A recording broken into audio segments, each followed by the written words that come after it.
देख लो वीडियो चालू हुई, हाँ चालू हो गया। चालू हो गया। दूसरा है कृत्रिम कायजनन आर्टिफिशियल वेजिटेटिव रिप्रोडक्शन। मानव स्वयं द्वारा पौधे के विभिन्न भागों से कृत्रिम ढंग से नए पौधे का निर्माण करता है, तो इसको कृत्रिम कायिक प्रजनन आर्टिफिशियल वेजिटेटिव रिप्रोडक्शन कहा जाता है। आर्टिफिशियल वेजिटेटिव रिप्रोडक्शन की निम्न विधियां हैं। नंबर 1, कलम लगाना, कॉटिंग। इस प्रकार के कृत्रिम कायजनन में पौधे के तने को छोटे छोटे टुकड़ों में लगभग 20 से 30 सेंटीमीटर टुकड़ा काटा जाता है और प्रत्येक टुकड़े को लगभग 5-6 सेंटीमीटर जमीन में गाड़ दिया जाता है।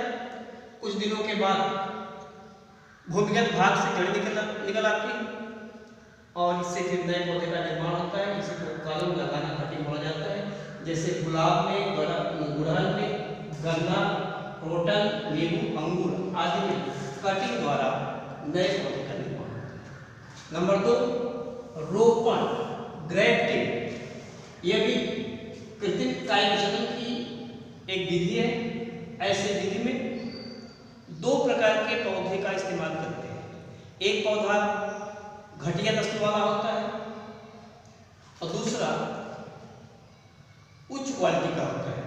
घटिया नस्ल वाले पौधा जो जड़ सहित होता है, इसको काटा जाता है, जिसको स्टाक बोलते हैं, और लगभग इतनी ही मोटाई का दूसरा उच्च कोटि के पौधे के तने को काट करके इस पे रख करके सुतली या रस्सी से बांध दिया जाता है और कुछ समय के बाद ये दोनों पौधे के कटे हुए भाग आपस में जुड़ जाते हैं।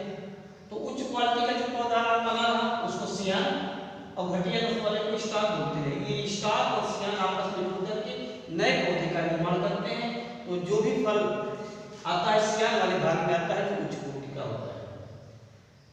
इसी को रोपण, ग्रेफ्टिंग बोला जाता है। रोपण का निम्नलिखित तरीका है, मेथड है। Number 1, saddle grafting. Number 2, side grafting. Number 3, cleft grafting. Number 4 है विथ और टॉन्ग ग्रेफ्टिंग। साइडल ग्रेफ्टिंग में स्टॉक को इस प्रकार से काटते हैं,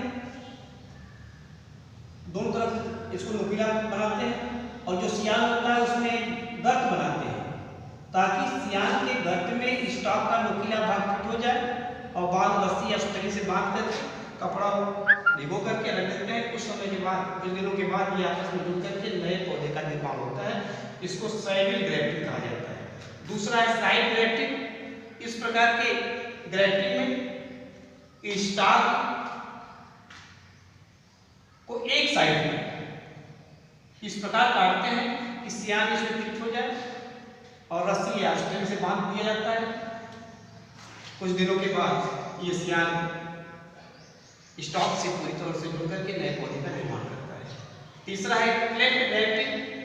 यह ग्रेफ्टिंग बिल्कुल सैडी ग्रेफ्टिंग का उल्टा है। इसमें स्टॉक में गर्त बनाई जाती है, सियान में नुकीला पोर्शन इसमें फिट किया जाता है, सुतली से बांध दिया जाता है कि ये नए पौधे का निर्माण होता है।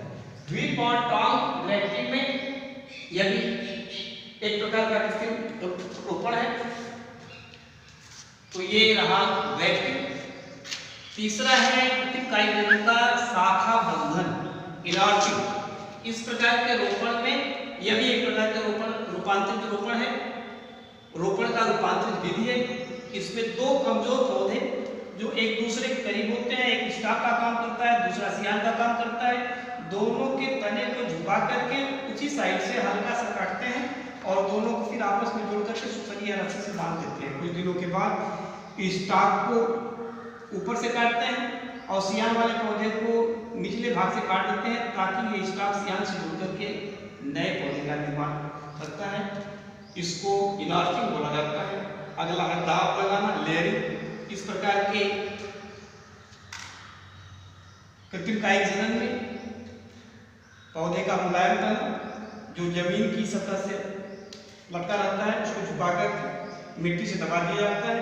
कुछ दिनों के बाद उसको अलग करके नए पौधे का निर्माण करते हैं। अगला है बूटी बंधन, बूटिंग। यह तरीका ऐसे पौधों के लिए अपनाया जाता है जिनकी शाखाएं काफी मजबूत हो, ऊंचे ऊंचे वृक्षों के लिए। इसमें पौधे ऊंचे वृक्षों की निचली शाखा पर इसके कुछ भाग को छिलका हटा देते हैं, काट देते हैं और इसको सुतलिया रस्सी से बांध करके इस पर कपड़ा लगा देते हैं। इसके ऊपर जो शाखा होती है उसमें एक घड़ा बांध देते हैं, इसमें पेटी में हल्का सा छेद करके लटका देते हैं, घड़े में पानी भरते हैं ताकि पानी बूंद करके इस कटे हुए भाग पर गिरता रहे। कुछ दिनों के बाद इस भाग से जड़ें निकलती हैं, फिर इस पौधे की शाखा को अलग करके दूसरी जगह लगाते हैं, जिससे नए पौधे का निर्माण होता है। बस बंद